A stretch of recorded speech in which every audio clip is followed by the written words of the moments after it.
Okay mister Arjun, you are appointed. Thank you sir, thank you so much sir. நீங்கள் வேலை கொடுப்பீங்களோ மாட்டீங்களோன்னு ரொம்ப டென்ஷனாக இருந்தேன். எதுக்கு அர்ஜுன்? உங்களை மாதிரி ஒரு நல்ல பையனுக்கு வேலை கொடுக்காம வேற யாருக்கு கொடுக்க போறேன் சொல்லுங்க. ஆனா ஒர்க்குன்னு வந்துட்டா நான் ரொம்ப ஸ்ட்ரிக்டா இருப்பேன். It's okay sir. நீங்கள் ஸ்ட்ரிக்டாக இருக்கீங்கன்னா நானும் சீக்கிரமாக வேலையை கற்றுப்பேன்ல. என்ன நடக்குதுங்க? வேலை விஷயமா அர்ஜுன் தினமும் வீட்டுக்கு வந்துட்டான். என்ன தொந்தரவு பண்ணிக்கிட்டே இருப்பாரு. என்கிட்ட வந்து என்ன கல்யாணம் பண்ணிக்கிறேன், என்ன காதலிக்கிறேன்னு சொல்ல ஆரம்பிச்சிட்டான். அடுத்து என்னெல்லாம் நடக்குமோ? நான் மறுபடியும் பிரச்சனை எல்லாம் மாட்டிப்பேன். கல்யாணம், புருஷன், குடும்பம் இதெல்லாம் எனக்கு தேவையே இல்லை. எனக்கு தேவையானதெல்லாம் பழிக்கு பழி. என் நிலைமையை இவருக்கு எப்படி புரிய வைக்க போறேன்? அமிர்தா, ஏன் அங்கேயே நிக்கிற? வா, இங்க வா.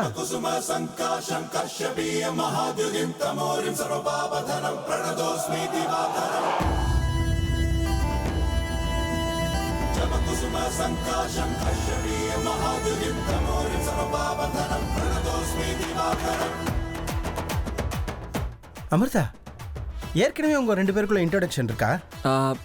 சார் அது வந்து அப்பா அன்னைக்கு அவரை கோவில்ல பார்த்ததோட சரி. அதுக்கப்புறம் நான் அவரை சந்திக்கவே இல்லை. சொல்லுங்க. ஆமாம் சார், அன்னைக்கு உங்க கூட கோவிலை உங்களை பார்த்தேன். அதுக்கப்புறம் இன்னைக்கு தான் நான் இவங்களை சந்திக்கிறேன். It's okay. By the way mister Arjun, இவங்க என் பொண்ணு அமிர்தா. ஹாய். வணக்கம். வணக்கம்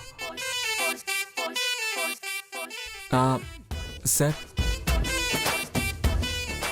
உங்க பொண்ணு உங்களை மாதிரி ரொம்ப நல்லவங்க போல இருக்கு. அமிர்தா, நாளையிலிருந்து அர்ஜுன் நம்ம கம்பெனில தான் வேலை செய்ய போறாரு.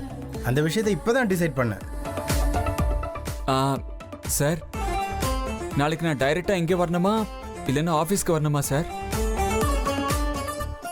டைரக்டா இங்க வந்து அதுக்கப்புறம் ஆஃபீஸ்க்கு போனா கரெக்டா இருக்கும்னு நினைக்கிறேன். நீங்க என்ன சொல்றீங்க? அது கூட நல்லா தான் இருக்கு. இங்கே வந்துருங்க, 2 பேரும் ஒன்னாவே இங்க இருந்து போயிடலாம். Okay sir. ஒரு நிமிஷம்.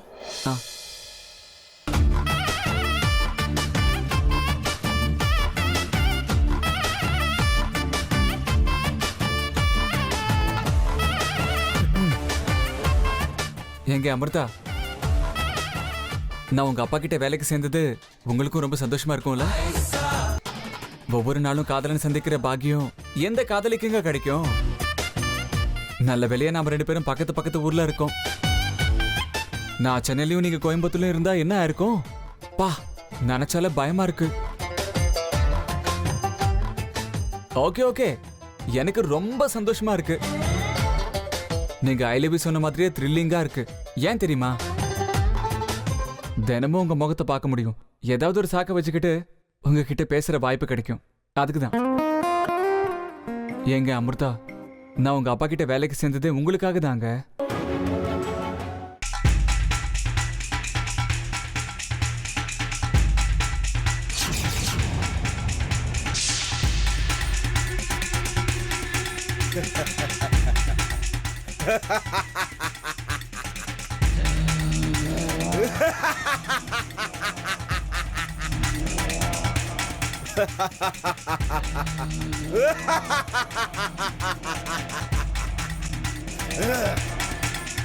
ஜெய் மகாகாளி. பாபா, ஏன் என்ன இப்படி பண்ணிட்டீங்க? தயவு செஞ்சு என்ன விடுதலை பண்ணுங்க. விடுதலையா? விடுதலை கேக்குதா உனக்கு? இப்பவாவது உனக்கு புரியுதா என் சக்தியோட வலிமை? கண்டிப்பா பாபா, உங்க சக்தி மேல சந்தேகப்பட்டு நான் தப்பு பண்ணிட்டேன். என்ன மன்னிச்சிருங்க. என்ன பழைய மாதிரி மாத்துங்க பாபா.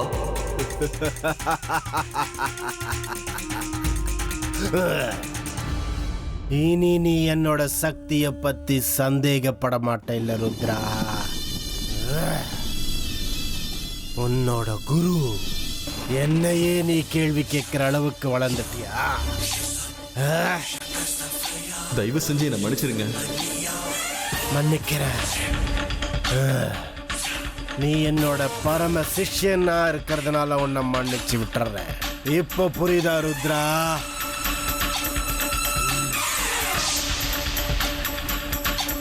ஜெய் மகாகாளி.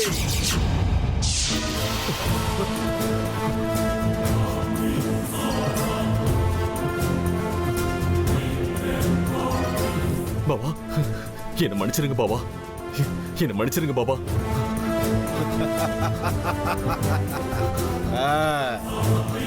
பரவாயில்ல பாபா, மறுபடியும் அந்த நாகராணிக்கு உதவி செஞ்சது யாருன்னு கண்டுபிடிங்க.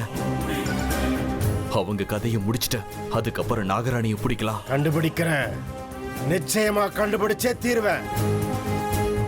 ஜெய் மகாகாளி.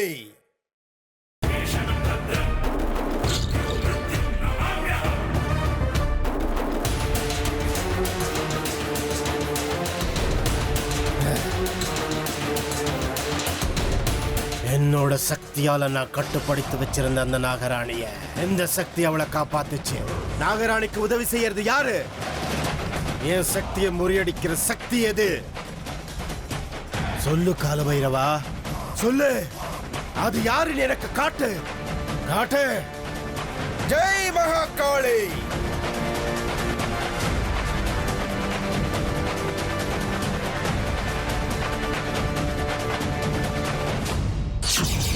ஜெய் மகாகாளி.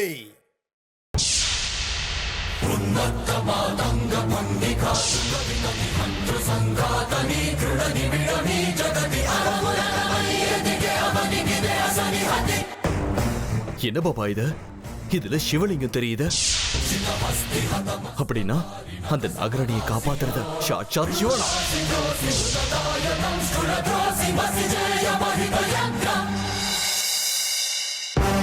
ஆமா ருத்ரா, அந்த ஈஸ்வரன் தான் பல ரூபத்துல வந்து அந்த நாகராணிய காப்பாத்திட்டு இருக்காரு.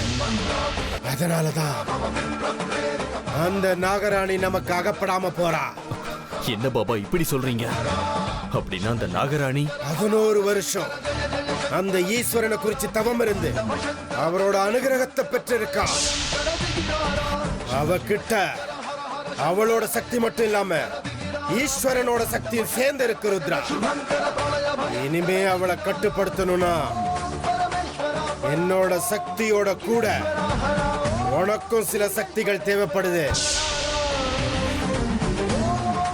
உனக்கும் சில மந்திர சக்திகள் தேவைப்பட்டாகுது.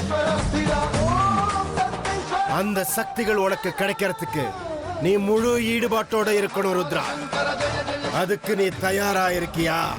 நான் என்ன செய்யணும்னு சொல்லுங்க பாபா. அந்த நாகராணிக்கு முடிவு கட்டுறதுக்கு நீங்க என்ன சொன்னாலும் செய்யறதுக்கு தயாரா இருக்க. எத்தனை கஷ்டங்கள் வந்தாலும் சரி. அப்படின்னா நான் உனக்கு சில மந்திர உபதேசங்கள் செய்ய ஆரம்பிக்கிறேன்.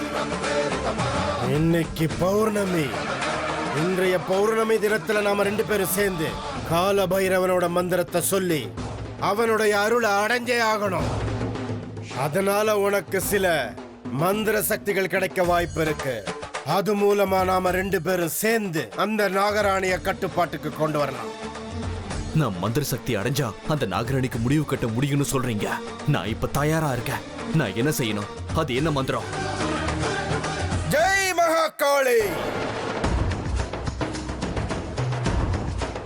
ஓம் ஹம் ஷம் ஹம் ஷம் ஓம் ஹம் ஷம் ஹம் ஷம் கம் நம் கம் கம் நம் கம் சம் கம் சம் கம் சம் கம் கம் மகாகாலா காலா. உன்னை சேலஞ்ச் பண்ற அர்ஜுன், வாயாலே ஐ லவ் யூன்னு சொல்ல வைக்கிறேன் பாரு. நீ என்னைக்கு இருந்தாலும் எனக்கு தான் சொந்தம். அண்ணா, ஒரு குட் நியூஸ். என்ன பண்ணிக்கிட்டு இருக்க நீ? நம்ம அமிர்தாவுக்கு அர்ஜுன் மாதிரி ஒரு பையன் மாப்பிள்ளையா வரணும். அர்ஜுனுக்கும் உனக்கும் கல்யாணம் கேரண்டி. நான் பிடிச்ச தீர்வன் சித்தி.